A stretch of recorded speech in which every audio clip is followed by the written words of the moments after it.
this is Chetna Sharma. I welcome you all to my YouTube channel Law Impact Academy. So friends, as you all know that I'm Assistant Professor of Law and I'm NET qualified and I'm running a series of Specific Relief Act in my YouTube channel. So today we are here to discuss Section 14 of the Specific Relief Act.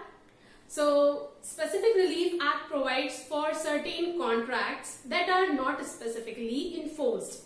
So what are these kind of contracts? So for understanding this, let's understand a practical situation.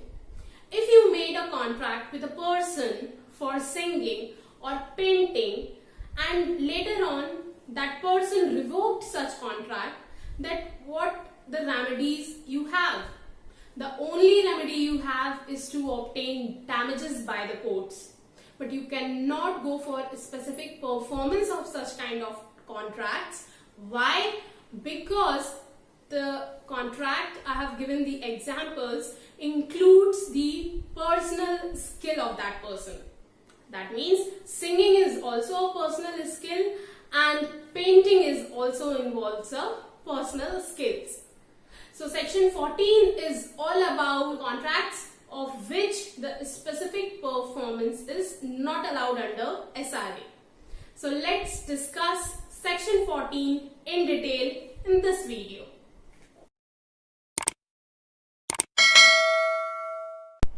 So section 14 deals with such type of contracts that cannot be specifically enforceable.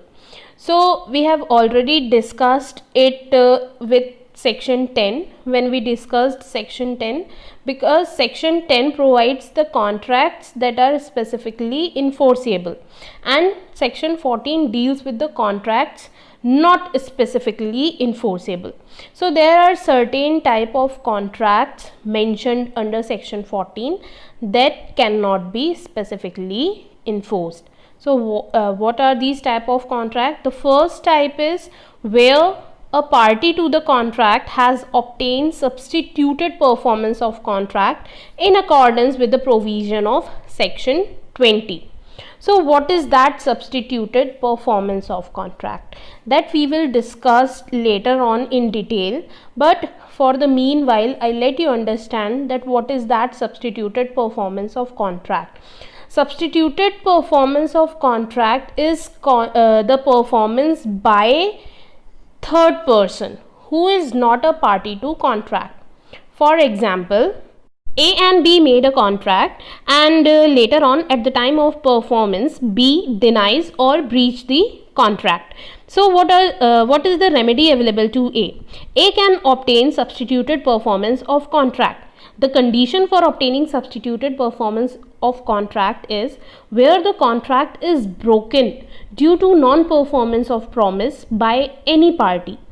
Here the party doing the breach of contract is B and the party who suffers by such breach. Here A is suffering by such breach.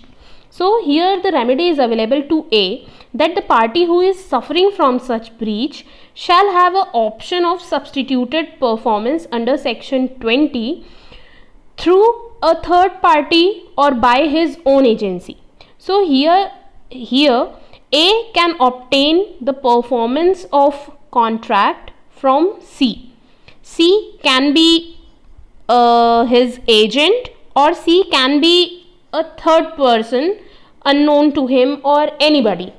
So if A obtains substituted performance, he is also having the right to recover the expenses and the other cost actually incurred, spent or suffered by him from the party committing such breach. That means if A incurred any cost or spent any money or suffered any loss, he is also having a right to recover it from B, that is the party who committed the breach. So this is all about the substituted performance. So section 14 clause A says if any person obtained substituted performance under section 20, then he will not allow for specific enforcement of that particular contract. So hope this is clear to all of you. Now moving towards next, section 14 clause B says a contract the performance of which involves the performance of a continuous duty which the court cannot supervise.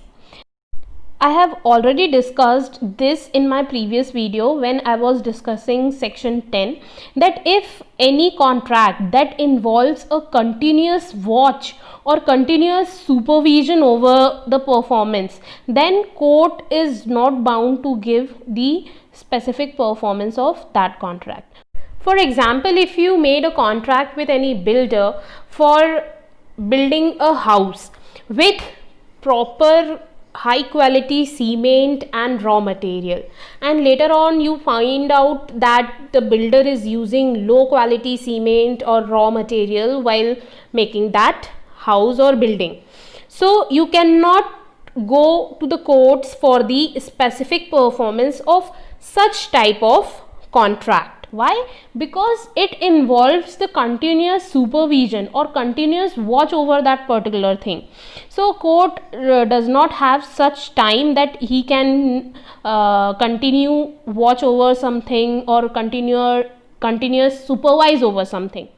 And this principle that the court does not enforce the performance of contract which involves continuous act and requires the watching and supervision of court was evolved in Halsbury's Laws of England.